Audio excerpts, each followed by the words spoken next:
Oi, pessoal, tudo bem com vocês? A nossa aula de hoje é sobre os compostos básicos das formulações cosméticas. Então, eu já vou falar para vocês que é uma aula um pouco comprida, porque tem bastante compostos que a gente precisa compreender como eles funcionam para poder aplicar eles e utilizar eles durante as formulações. Quando nós falamos de produto cosmético, nós primeiro temos que ter em mente a qualidade da matéria-prima. Para produzirmos um produto de qualidade, um produto que tenha realmente os efeitos desejados, nós precisamos de uma matéria-prima de qualidade, tá? Não adianta você ter o melhor laboratório do mundo se você não tiver uma matéria-prima de qualidade. Um detalhe muito importante quando a gente fala de cosméticos, os consumidores, eles são muito exigentes em relação ao cosmético. Eles preferem pagar mais caro pelo produto que tenha qualidade do que um produto que não tenha a qualidade desejada. 60% dos consumidores, eles vão à farmácia, eles vão aos locais comprar cosmético pensando já na marca que eles querem. Por quê? Por causa da qualidade do produto. E o que são essas matérias-primas? Então, as matérias-primas, elas são compostos, né, utilizados nas formulações de acordo com as propriedades funcionais e químicas, dependendo do que você quer naquela formulação. Ah, eu quero um produto espumógeno, então eu vou utilizar, né, por exemplo, um sabonete. Então eu vou utilizar um tensoativo para produzir um produto que tem espuma. Eu quero um produto que tenha poder hidratante, então eu vou utilizar um composto hidratante nesse produto. Então depende das características da matéria-prima para você colocar essa matéria-prima na produção do produto cosmético. Essas propriedades, elas vão ser devidas, né, vão ser originárias da estrutura química do produto. Então, dependendo da estrutura que esse produto tem, dependendo da fórmula, da composição química do produto, ele vai ter uma característica química diferente, uma propriedade funcional e propriedade físico-química diferenciada. Entre as diversas matérias-primas que nós utilizamos nos cosméticos, as principais são conservantes, veículo e excipiente, emolientes, espessantes e viscosantes, neutralizantes, detergentes, umectantes, emulsificantes, espumantes, sobreengordurante, antioxidante, sequestrantes, fragrâncias e colorantes. Então, nós vamos falar sobre todos eles agora. Vamos começar falando do veículo. O que é o veículo? O veículo é aquele componente que está em maior concentração, em maior quantidade na formulação. Aí você já deve estar pensando, água, álcool, são exemplos de veículos, sim. São os mais utilizados em cosméticos, por exemplo. Nesse veículo, nós vamos incorporar as substâncias. Então, ele tem como função receber os outros componentes da formulação. E ele precisa ter algumas características definidas. Por exemplo, tem que ter a capacidade de solubilizar ou dispersar esses componentes da formulação, precisa ser compatível com os outros componentes e também compatível com o local de uso. Por exemplo, se nós formos fazer um shampoo para criança, nós temos que pensar em todos os componentes para essa criança e temos que pensar no veículo, que não vai causar irritação na criança. Ah, vamos fazer um demaquilante, por exemplo. Ah, tá, o demaquilante para a região dos olhos. Será que se tiver uma alta concentração de álcool não vai prejudicar, não vai dar irritação nos olhos? Temos que pensar sempre na região e para quem esse produto vai ser destinado. Como exemplo de veículo, eu já falei, né?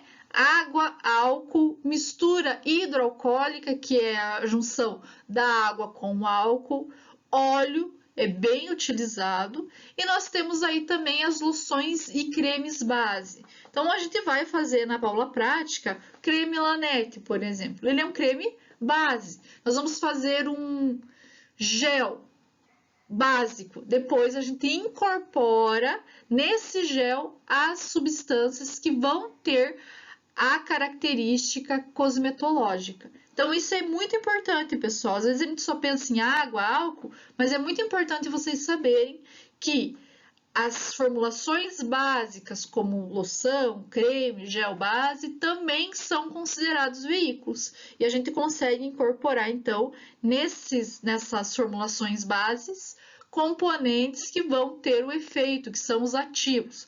Por exemplo, uma das nossas aulas nós vamos fazer um gel esfoliante. Então, a gente já preparou o gel e depois que o gel está pronto, nós vamos colocar, então, a substância que vai causar a esfoliação.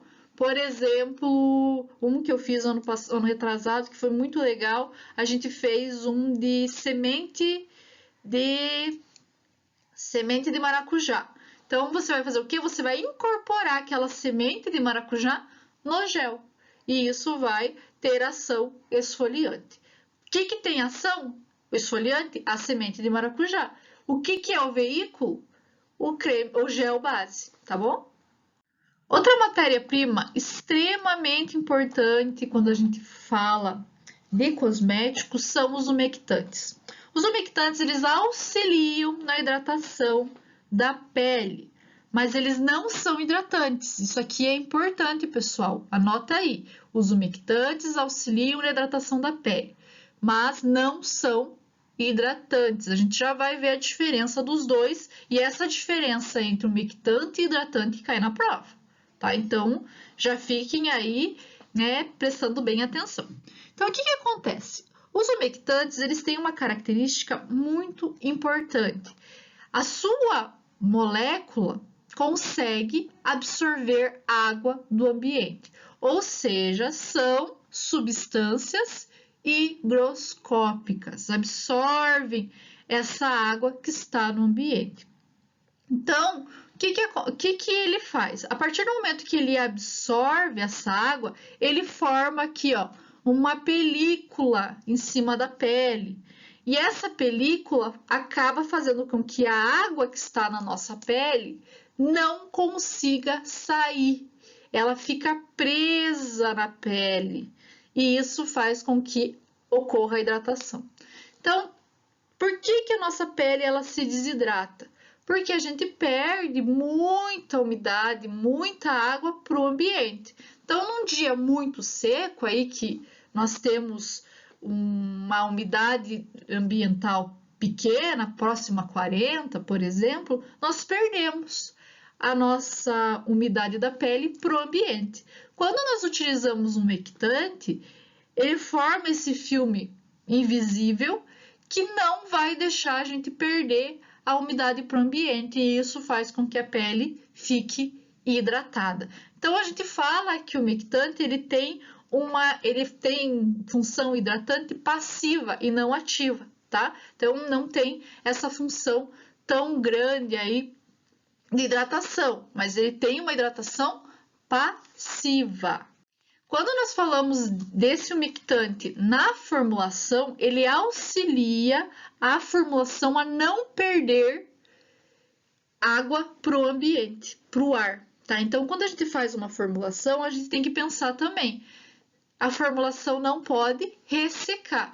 Então, esse umectante, ele faz com que ocorra aí uma formação de filme e ele retém a água dentro da formulação. Então, ele tem objetivo na formulação também, não somente para auxiliar a nossa pele a não desidratar, mas também na formulação, onde ele vai reduzir a dessecação superficial quando essa formulação entra em contato com o ambiente. Vocês já devem ter visto, já devem ter comprado alguma vez um creme hidratante e esqueceram o creme lá no banheiro, né? Principalmente esses de pote redondinho, assim, que tem, bem grande, assim, que tem aquela abertura grande, aquela boca grande, né? Vocês já devem ter comprado e esquecido lá, usou, e daí depois deixou uns dias lá, esqueceu de usar, ficou alguns dias lá, e quando você foi ver, tava tudo partido aquele creme. Já deve ter acontecido. Por quê? Porque o umectante ele perdeu a função, ou porque ficou muito tempo ali e o umectante não conseguiu mais reabsorver, ou não tinha umectante nessa formulação. E é claro, você acaba observando que aquela formulação ficou ressecada, tá? Isso pode acontecer. Então, é importante isso aqui, pessoal, ó. É esse último detalhezinho. O umectante ele vai reduzir a velocidade de perda, da água. Então, ele reduz. Vai perder água? Vai perder. O creme vai perder? A água para o ambiente? Vai perder. Mas ele vai, essa perda de água vai ser reduzida. Agora, se você deixar o creme lá 3 meses no banheiro sem utilizar, você vai ver que realmente o teu creme ressecou e ficou todo partido. Como exemplos de umectante, de substâncias higroscópicas, nós vamos ter os polióis, como o propilenoglicol, a glicerina, o sorbitol. Propilenoglicol a gente utiliza muito na prática, já vão anotando aí, porque lembrem-se que vocês têm que colocar lá na formulação o que é cada componente quando a gente faz, quando vocês forem colocar no caderno para realização da prática. Nós temos também os poliglicóis, como o polietilenoglicol. Vocês estão vendo, ó, col, meio semelhante, tá bom? Temos também os carboidratos, como açúcar, amido, celulose. Eles têm uma função um pouquinho menor como umectante, mas eles ajudam bastante também, tá bom? E temos os derivados do ácido carboxílico, como o lactato de sódio e o glicolato, de sódio.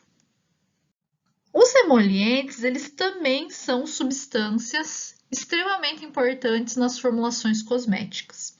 Então, eles vão ser responsáveis pelo espalhamento e lubrificação da pele, dos anexos e também do cabelo. Então, pessoal, pensem assim.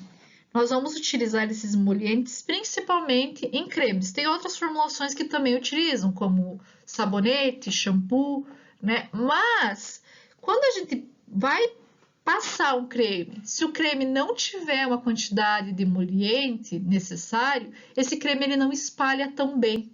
Então, isso é importante, sabe? Ele vai dar uma aparência diferenciada e vai dar uma sensação diferenciada para a tua formulação.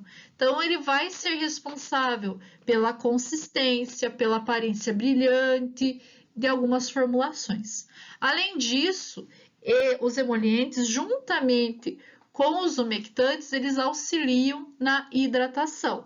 Nós vamos ver, pessoal, que tem substâncias que têm ação hidratante, tá? Esse emoliente, ele vai auxiliar na hidratação, mas ele não é hidratante ainda, tá? O emoliente, ele vai ser responsável por auxiliar essa hidratação, por melhorar a aparência da formulação e também por deixar os nossos compostos, as nossas formulações mais fáceis de espalhar, tá? Isso é uma característica dos emolientes.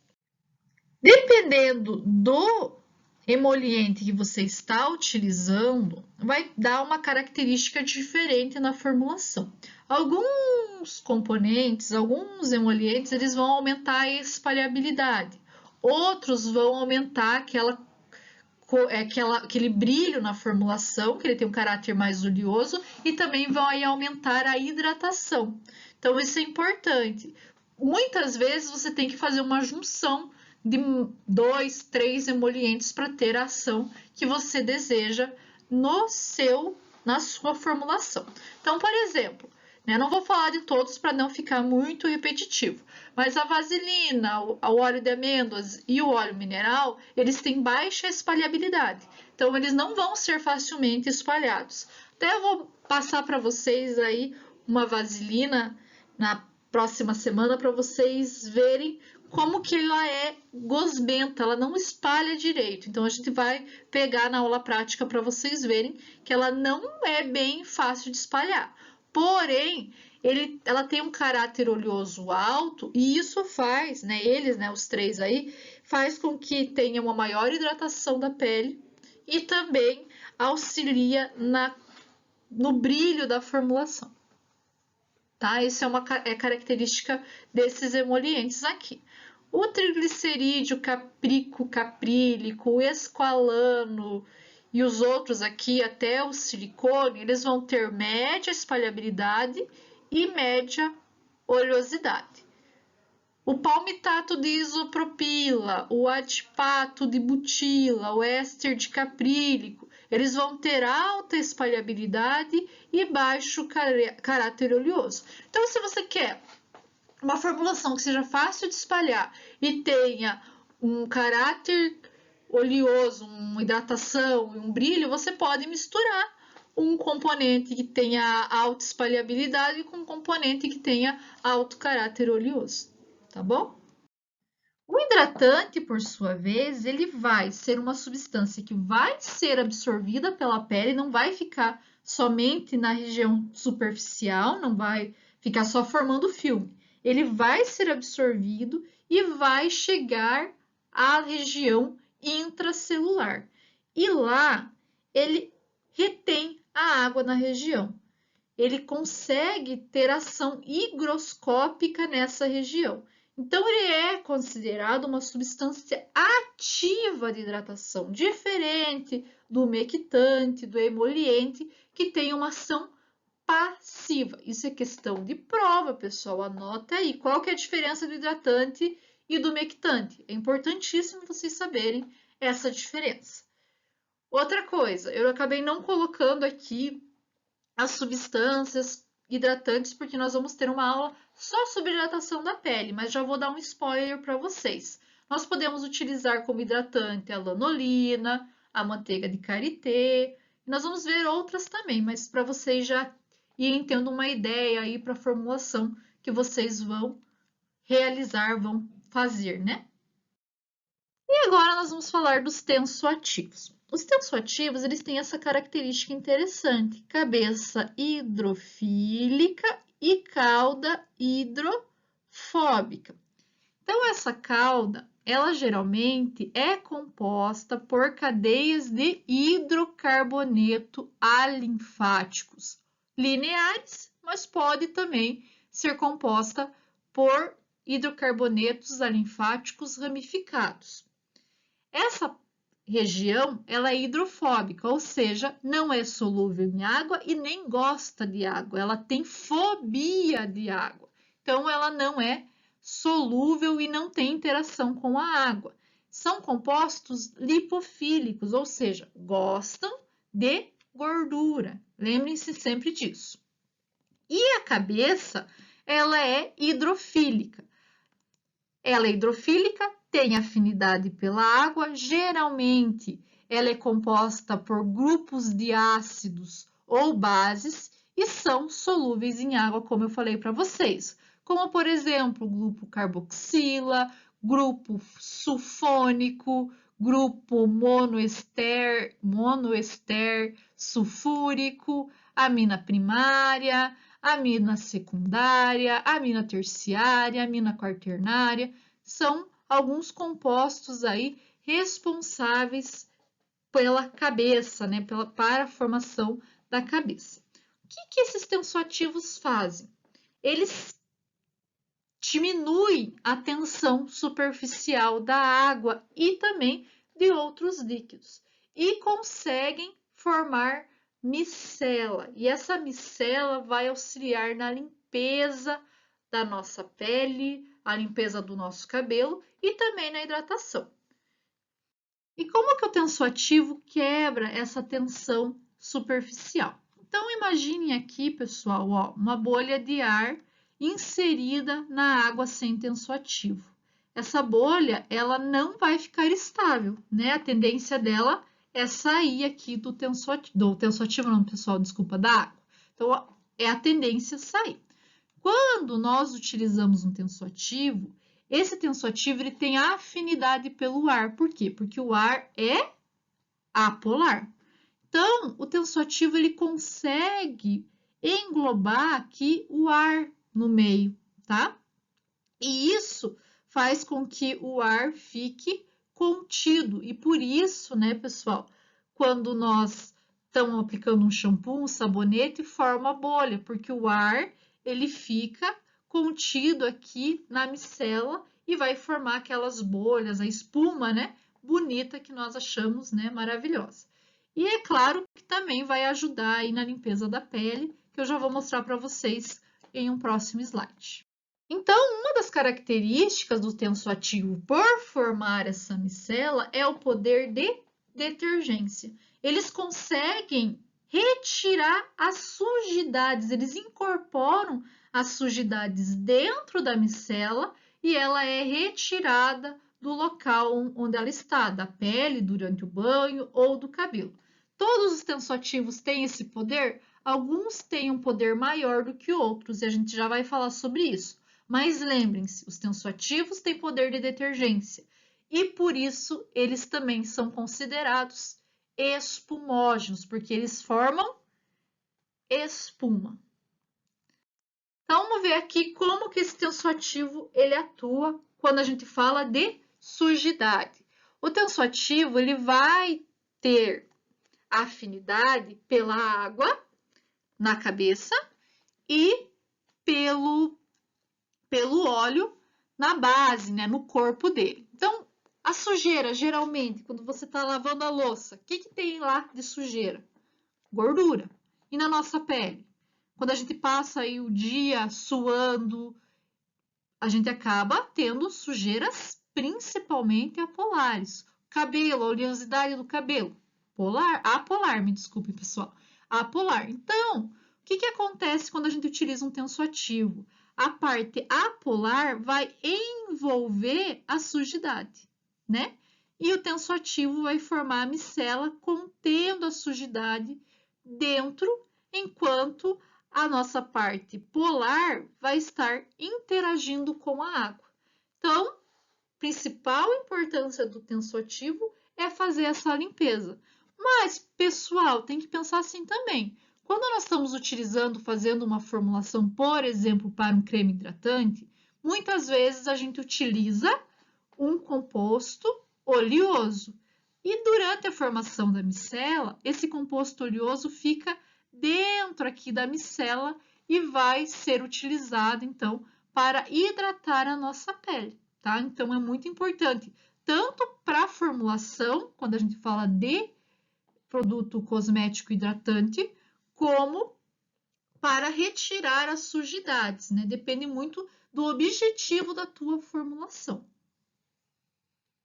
Tem duas coisas que são muito importantes vocês saberem. Primeiramente, nem todo tensoativo forma espuma. Normalmente, nós utilizamos os tensoativos que formam espuma para produtos com característica de limpeza. Shampoo, sabonete, são utilizados tensoativos com essa característica, mas nem todos formam essa espuma. Isso é uma característica do tipo de tensoativo. A gente já vai ver sobre ele. Esperem um momentinho. Outra propriedade importante é a emulsificação. Como eu já falei para vocês, os tensoativos eles conseguem formar emulsão. E daí aqui nós temos o exemplo parecido com o que eu tinha comentado na sujidade, onde nós temos o óleo preso aqui no meio da nossa micela e a água em volta da micela. Água, não, desculpa. É a água em volta da micela e a cabeça aqui, ó, polar junto com a água, enquanto a cauda apolar está em contato com o óleo. E é muito importante, principalmente para a formulação de cremes. Nós vamos falar sobre isso. Hidratantes, condicionadores, nós utilizamos muitos tensoativos para isso também. Então, vamos falar aí um pouquinho sobre esses tensoativos. Quais são aplicados em shampoo e quais são aplicados em creme. Primeiramente, nós temos que ter em mente que nós temos 4 tipos de tensoativos: aniônico, catiônico, não iônico e anfótero. Os tensoativos não iônicos são aqueles que não têm carga. Então, eles têm cabeça hidrofílica, cauda hidrofóbica e não tem carga nenhuma. Os tensoativos aniônicos, eles têm carga negativa. Os tensoativos catiônicos, carga positiva. E os tensoativos anfóteros têm carga negativa e positiva na mesma molécula. Isso é importante, tá, pessoal? Os tensoativos aniônicos que têm carga negativa são tensoativos que têm alto poder de limpeza, são excelentes limpadores, nós chamamos, são os mais utilizados em shampoos. E nós temos aí como exemplo desses tensoativos o lauril sulfato de sódio, o lauril éster sulfato de sódio e o lauril éster sulfato de trietanolamina. Então, nós vamos utilizar eles durante as aulas e eu quero sempre que vocês lembrem. Tensoativo, aniônico, carga negativa, lauril sulfato de sódio, lauril. Sempre que é lauril, a gente já acaba remetendo ao tensoativo aniônico. Os tensoativos catiônicos são aqueles que têm carga positiva.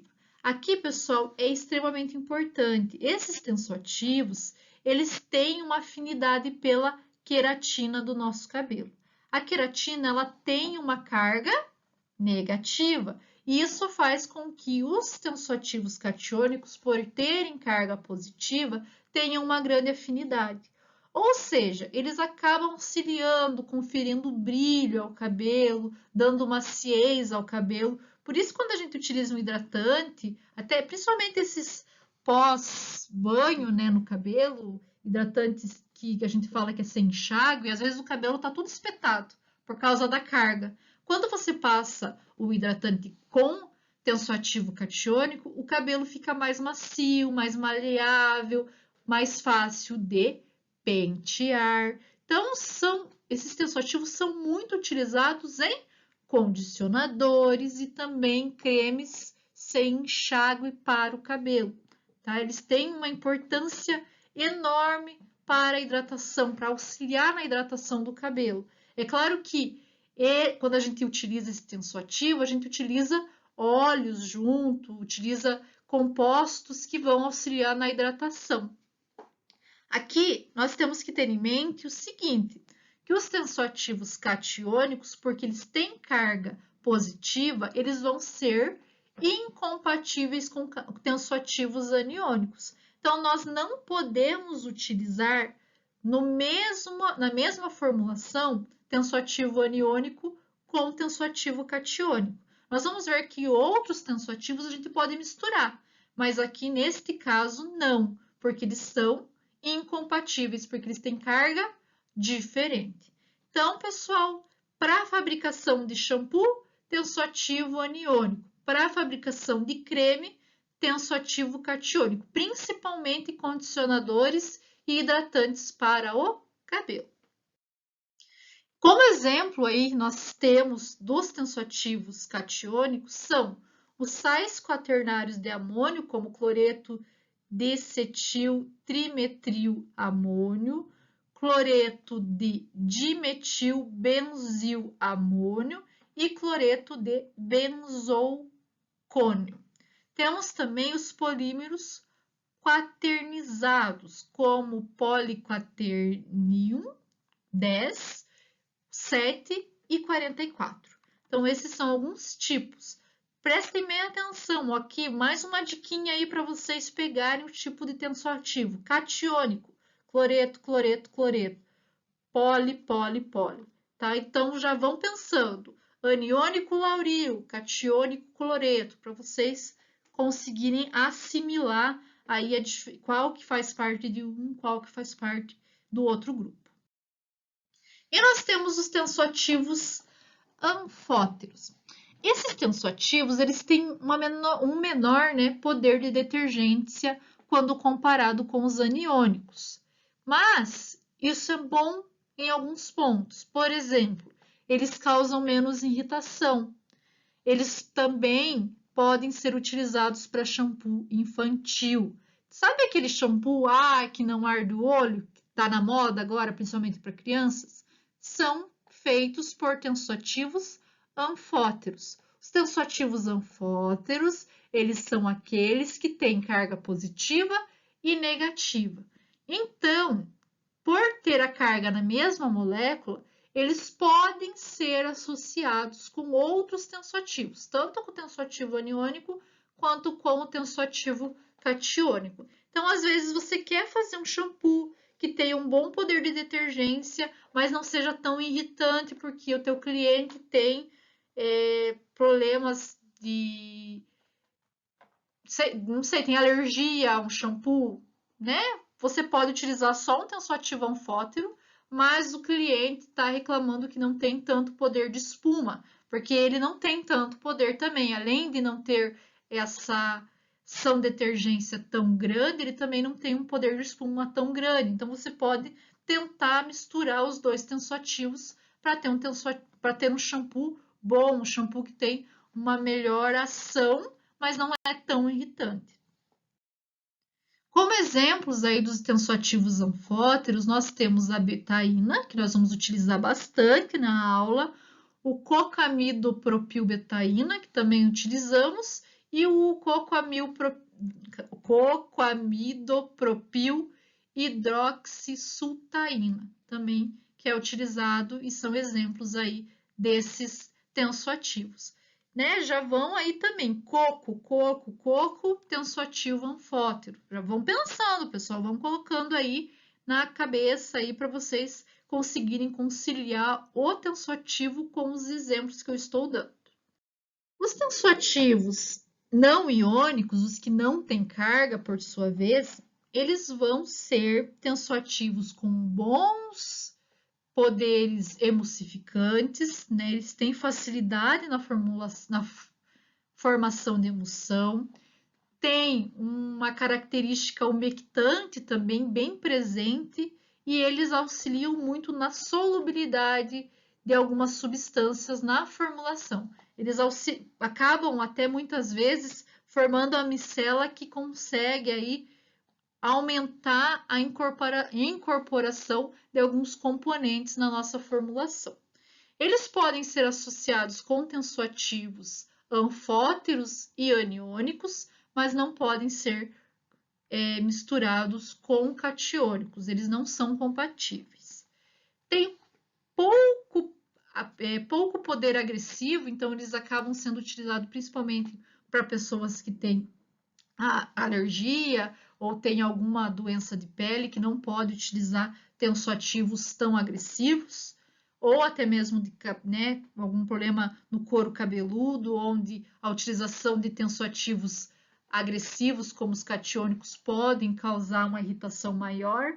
Então, esses tensoativos eles são bem utilizados até para produção de shampoo, porque eles têm alto poder de detergência, mas eles têm pouco poder de espuma, tá? Então, algumas vezes, por causa desse pouco poder de espuma, os clientes acabam não gostando da utilização desses compostos, porque quando eles acham que não está limpando o cabelo, não está limpando a mão, tá? Isso é bem comum. Tanto que quando nós fazemos uma formulação, uma das perguntas, né, do controle de qualidade é poder espumógeno, porque é uma característica que o cliente procura num cosmético, esse poder de espuma dele. Como exemplos de tensoativos não iônicos, nós temos as alcolamidas de ácido graxo, o polietileno glicol e seus derivados. Lembra que eu já falei para vocês sobre esse composto, que ele é um umectante. E, além disso, ele pode ser utilizado também como tensoativo.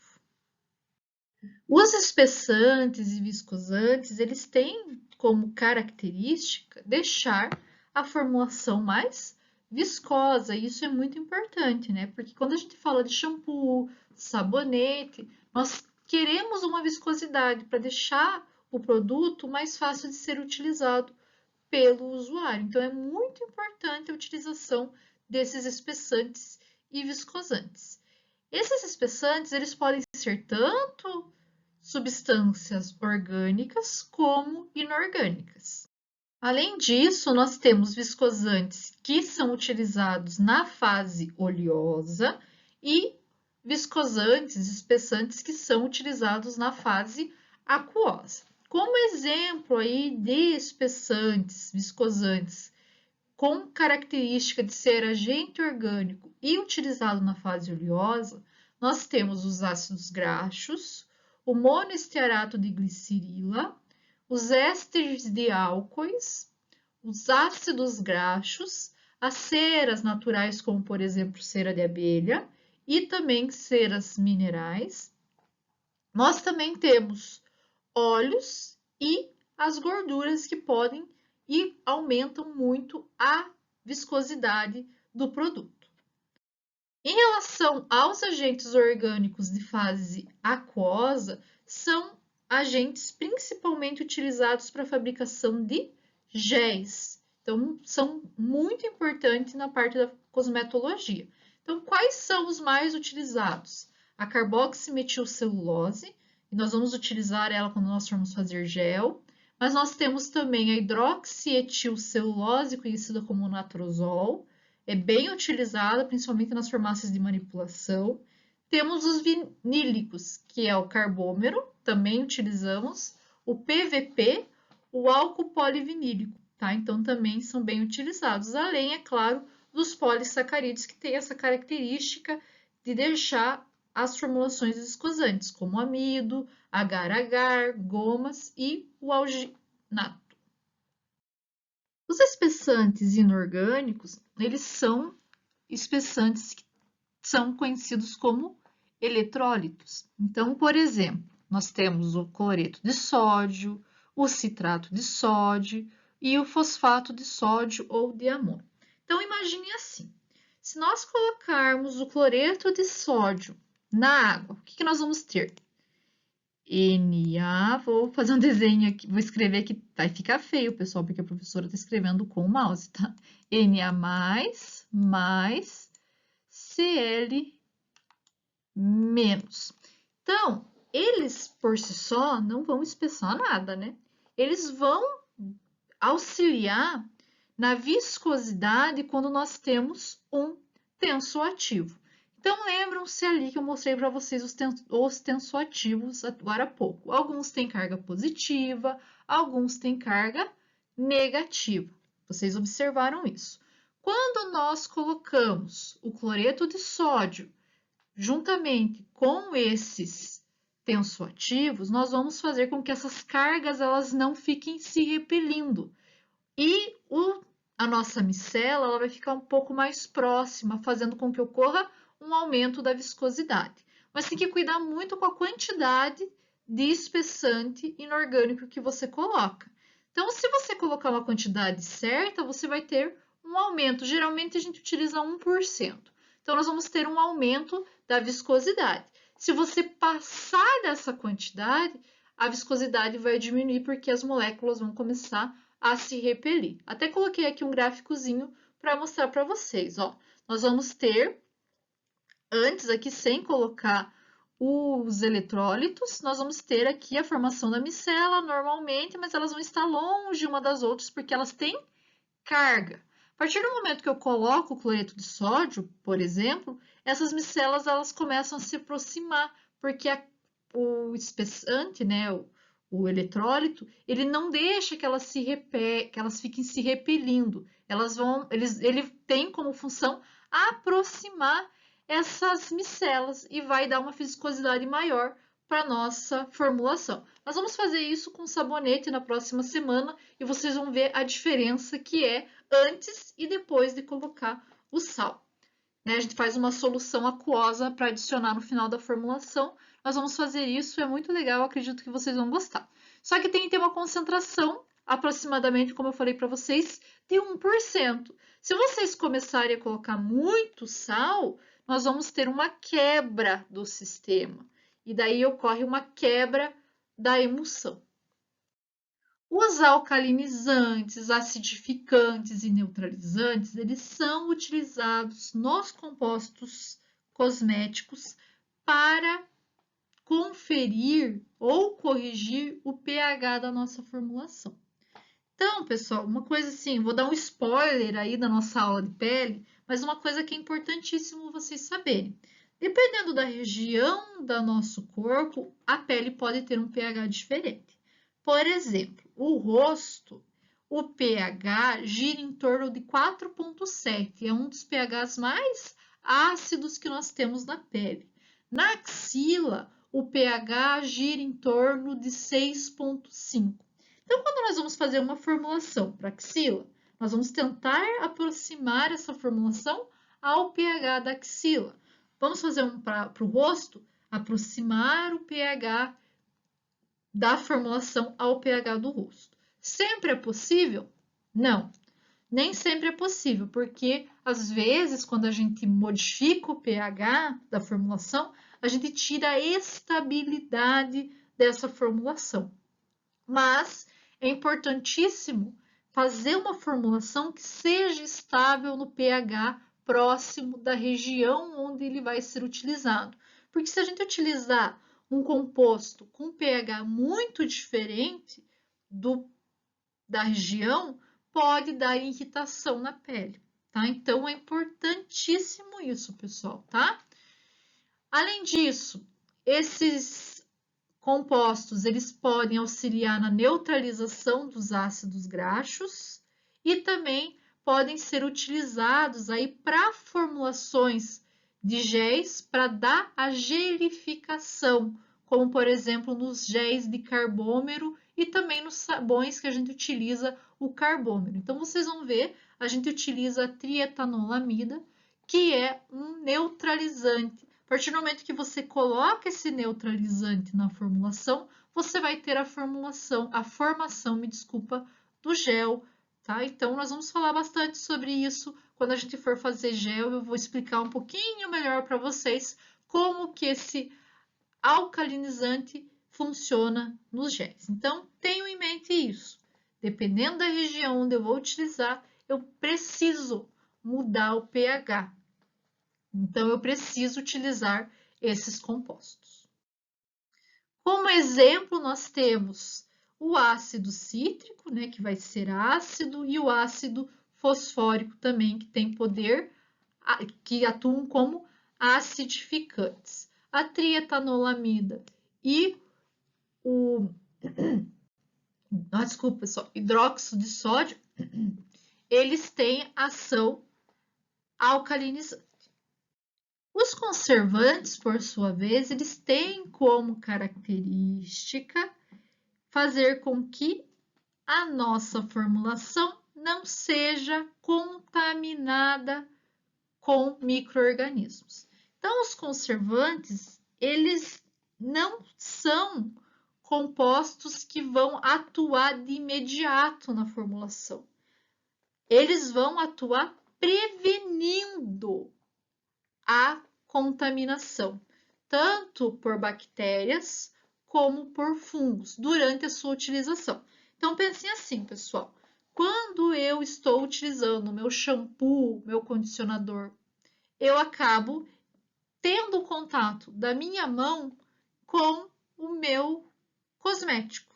Principalmente esses condicionadores de boca larga, novamente falando deles, que você coloca a mão lá dentro e você tem contato, né, com o cosmético. E você pode contaminar o teu cosmético se você estiver com a mão suja. Até mesmo a flora normal da pele pode vir a contaminar esse cosmético. Então, os conservantes, eles vão conservar, eles vão prevenir essa contaminação. Eles não vão deixar os micro-organismos atuarem, crescerem no teu cosmético. Os conservantes, eles devem ser escolhidos dependendo do tipo de formulação. Então, cada formulação, dependendo da região onde você vai utilizar, você vai ter um conservante recomendado. E também, pessoal, uma concentração máxima permitida. Eu vou mandar para vocês Até faltou eu mandar a RDC na aula passada, eu vou mandar para vocês nessa aula, a RDC da nossa aula de perfume? Não sei, não era de perfume, né? O que era na RDC que eu tinha que mandar para vocês? Meu Deus, a prof tá perdida. A RDC dos tipos de cosmético, tipo 1 e tipo 2, tá? Eu vou mandar para vocês e vou mandar também essa de conservantes. Então, os conservantes nós temos uma concentração máxima permitida de conservante, dependendo da região onde é utilizada e dependendo da formulação que nós estamos realizando. Tudo isso, pessoal, é previsto pela Anvisa. Então, se vocês tiverem dúvidas, é só procurar a RDC da Anvisa. Então, aqui eu coloquei para vocês uma tabelinha com alguns componentes, com algumas substâncias que atuam como conservantes na formulação, mas eu vou mandar para vocês a RDC também. Então, aqui, ó, vamos pegar o exemplo do ácido salicílico. Concentração máxima, 0,5%. Proibido em produtos de crianças menores de 3 anos de idade, exceto em shampoos. O formaldeído, ele deve ser utilizado em até 0,1% em produtos de higiene oral e pode ser utilizado até 0,2% em outros produtos que não são utilizados para higiene oral. São proibidos em aerosóis, tá? Então, isso é importante, pessoal.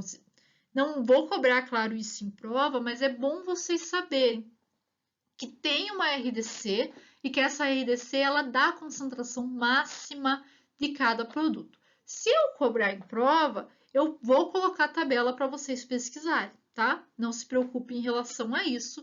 Eu dou essa parte e vocês só vão me falar, tal substância, concentração máxima e limitação, por exemplo, tá? Mas eu dou a tabela porque isso aqui, é claro, vocês não precisam decorar, vocês têm a tabela e podem sim utilizá-la. Os conservantes ainda podem ser utilizados individualmente ou em associação. Quando a gente utiliza essa associação, muitas vezes nós vamos ter um sinergismo, ou seja, um melhor efeito, tendo uma menor concentração de conservante. Isso faz com que ocorra uma diminuição dos efeitos tóxicos. Então, podemos utilizar? Sim, podemos utilizar, mas nós temos que ver se ele não tem interação com a formulação e se eles não têm interação entre eles. Mas nós podemos sim fazer uma associação de conservante para diminuir o efeito tóxico e ter uma melhor atividade, que nós chamamos de sinergismo. Agora, nós vamos falar sobre os antioxidantes. Os antioxidantes, eles têm como objetivo inibir ou bloquear a oxidação dos compostos orgânicos. Mas o que é essa oxidação? Eu trouxe um exemplo bem simples para mostrar para vocês que é a oxidação do álcool primário, do etanol.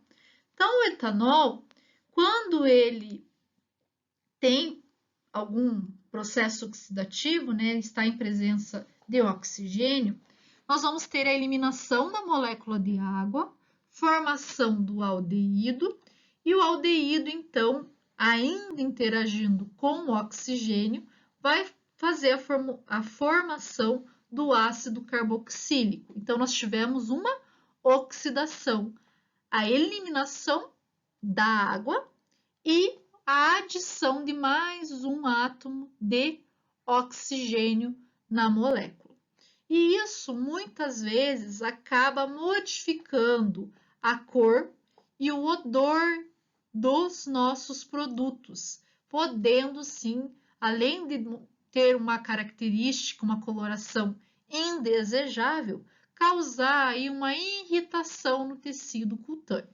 Eu coloquei o álcool como exemplo, é claro que é difícil ocorrer a oxidação do álcool, mas pode acontecer. Mas só para vocês terem uma ideia de como ocorre esse processo oxidativo. Então, como produtos mais propensos a essa oxidação, nós temos as fragrâncias, né? É muito comum ocorrer oxidação e daí tem um cheiro diferente e isso acaba sendo até irritativo, porque você não consegue consegue adquirir o mesmo cheiro do produto. Então, é importante sempre observar se essa fragrância não ficou exposta ao ar, né, por causa que a oxidação pode sim ocorrer por causa dessa exposição ao ar. Os corantes também são produtos bastante propensos, diversos ativos também têm essa propensão de sofrer oxidação, e os óleos, é claro, né? Principalmente aí os que a gente utiliza como emoliente. Então, é importante sempre observar a coloração do composto. Ele chega lá na sua farmácia de manipulação, na sua indústria, compare a coloração dele com outro composto que você vai ter como base. Compare o cheiro dele com outro composto. Não está batendo? Manda para o controle de qualidade para que façam a observação em HPLC para verificar se esse composto não está oxidado, não está deteriorado. Uma das principais causas de oxidação dos produtos cosméticos é a presença de radicais livres.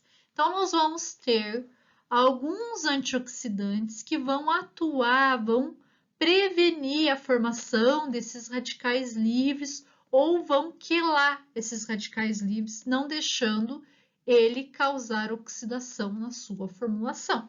Então, o principal deles, o que a gente mais utiliza é o BHT. Então, a concentração também, pessoal, é prevista pela Anvisa e vai entre 0,03 a 1%. São compostos lipossolúveis, então eles vão ser utilizados na fase oleosa da nossa formulação. O BHA também é um lipossolúvel e vai ter uma faixa de concentração de 0,05 a 0,01%. Nós temos também o galato de propila, tem uma concentração próxima aí de 0,05% a 0,15%, e o tocoferol, que vai ter uma concentração um pouquinho maior aí de até 2%. Também todos, né, lipossolúveis. Nós temos também agentes redutores, que vão atuar como antioxidantes, como o metabisulfito de sódio, que é utilizado na concentração de 0,02 a 1%, o bisulfito de sódio, 0,05 a 3%, e o ácido ascórbico, que vai ter uma ação de vai ter uma concentração, me desculpem, de aproximadamente 0,1%. São substâncias hidrossolúveis. Então, quando a gente vai fazer um creme, nós podemos utilizar eles, né, na parte aquosa. E temos também o palmitato de ascorbila, que vai estar numa concentração de 0,01 a 0,2% e ele é lipossolúvel. E nós temos ainda os antioxidantes preventivos, que vão ser adicionados na formulação para prevenir a oxidação, que é o EDTA. Nós vamos utilizar ele numa faixa de 0,1% e ele é um composto hidrossolúvel, então vai ser facilmente utilizado na parte hidrossolúvel, na parte aquosa da nossa formulação. Nós vamos ver bastante isso na prática, tá, pessoal? Quando nós formos fazer uma formulação, vocês vão ver. Ah, estou colocando EDTA, em qual parte da formulação eu vou colocar? Na parte aquosa ou na parte oleosa da formulação? Principalmente quando a gente fala de emulsão, tá? Então, vocês já têm que ter mais ou menos uma base no que vai na parte hidrossolúvel, o que vai na parte lipossolúvel. É claro que eu sempre, quando eu mando as aulas para vocês, eu já mando elas com composto na fase 1, na fase 2, mas eu quero que vocês pensem, será que a professora colocou certo aqui? Será que o EDTA pode ir mesmo nessa fase? Pessoal, sejam críticos, né? Para vocês observarem se tem algum erro de formulação durante as práticas. A fragrância, por sua vez, tem como objetivo, dar odor aos produtos. Nossa, a gente falou tanto de fragrância na aula passada, professora. Falamos, mas eu vou falar mais um pouquinho sobre essa fragrância. Então, a fragrância, quando a gente vai escolher a fragrância para um produto específico, como esse que eu pedi para vocês fazerem o exclusivo, é importante vocês perguntarem para o cliente de vocês: que fragrância você gostaria? Aonde você vai utilizar? Ah, é um produto para usar à noite. Será que uma fragrância muito forte não vai fazer mal? Não vai dar enjoo? Não vai ser irritativa? Então, pessoal, sempre pensem no cliente. Perguntem para ele: você quer uma fragrância mais forte? Você quer uma fragrância mais refinada? Isso é extremamente importante.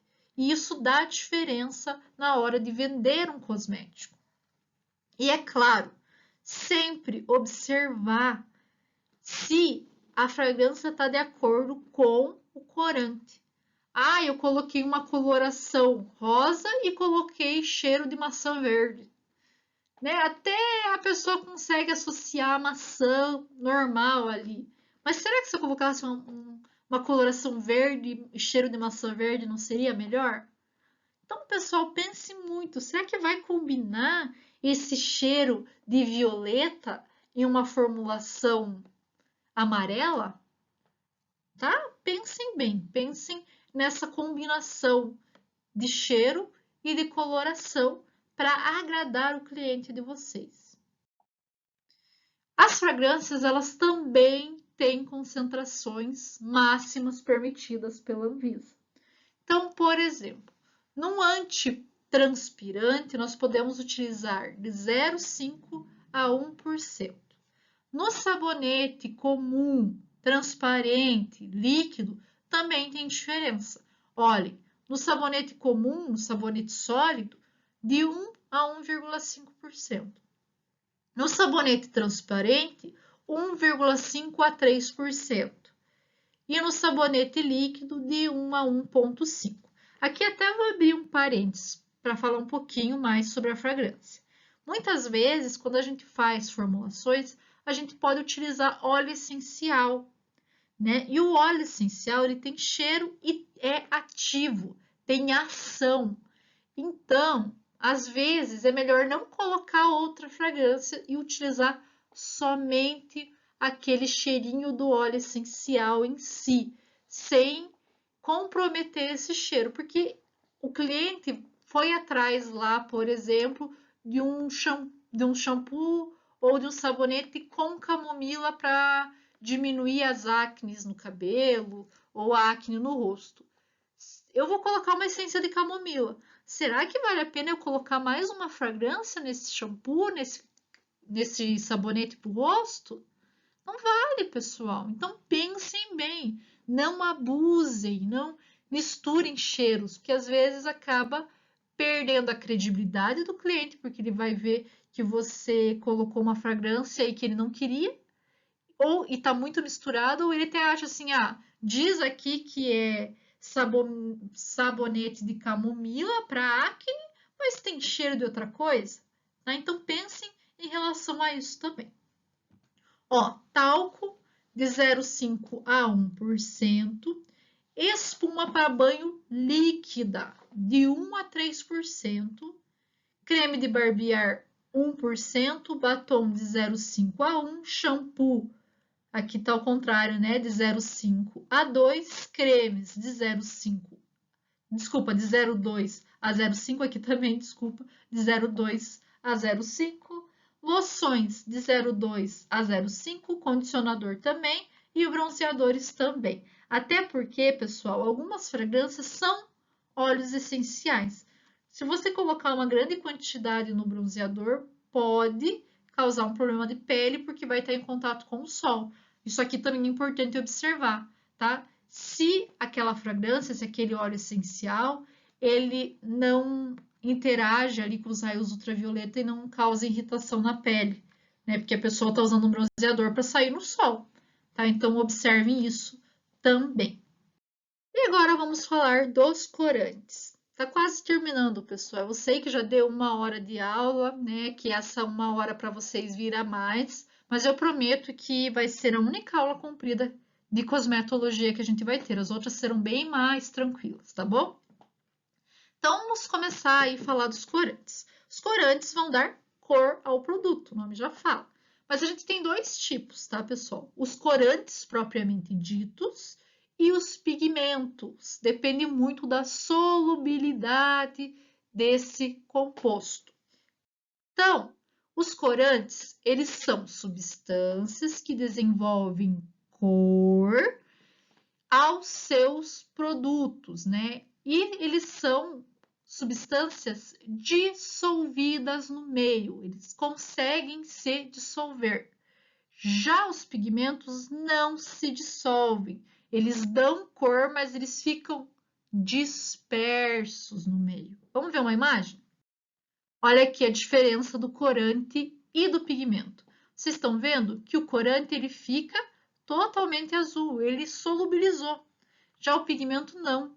O pigmento ele fica disperso, ele dá cor, mas ele está disperso. É claro que a olho nu a gente não consegue ver tão bem essa diferença. Isso aqui a gente acaba vendo mais em microscópio. Para escolher um corante, nós também temos que observar a legislação da Anvisa. A RDC responsável por corantes e pigmentos é a 44 de 2012. O que fala essa RDC? Ela vai falar o campo de aplicação desse corante, se ele pode ser aplicado na região que você quer utilizar. Por exemplo, eu quero fazer um cosmético para a área dos olhos. Será que eu posso utilizar esse corante? Eu tenho que pesquisar lá na RDC. O que diz nessa RDC? Eu até tirei um print, pessoal, para ficar bem bonitinho, para depois vocês irem olhar e conseguirem compreender como que é a RDC. Então, aqui, ele dá um número da cor, tá? Então, quando a gente for para o laboratório, vocês vão observar normalmente, né? Não sei se o nosso corantes tem, mas é para ter o número da RDC, o número, desculpa, do corante. Ele dá um número e a coloração que esse corante tem. E aqui ele dá as aplicações, os campos de aplicação. O primeiro, ó, eu coloquei aqui, ó, substâncias, né, coluna 1, substâncias corantes permitidas em todos os tipos de produto. Então, aqui vocês já vão ver que nós podemos utilizar aqui ó, o 11.920, coloração laranja, ele é campo 1. Então, ele pode ser utilizado em qualquer tipo de produto, tá? O campo 2 são substâncias corantes permitidas para todo tipo de produto, exceto aqueles que são aplicados na área dos olhos. Então, aqui vamos ver o campo 2, ó, amarelo, 10.316, ele não é permitido na área dos olhos, mas você pode utilizar ele em outras regiões do corpo tranquilamente. As coluna 3, que é a coluna aqui, ó, ela vai ter aqui substâncias corantes permitidas exclusivamente em produtos que não entram em contato com mucosa, nas condições normais ou previsíveis de uso. Então, não pode, por exemplo, ser substâncias, não pode estar em formulações que nós temos em contato com a boca, tá? No batom, por exemplo, não pode.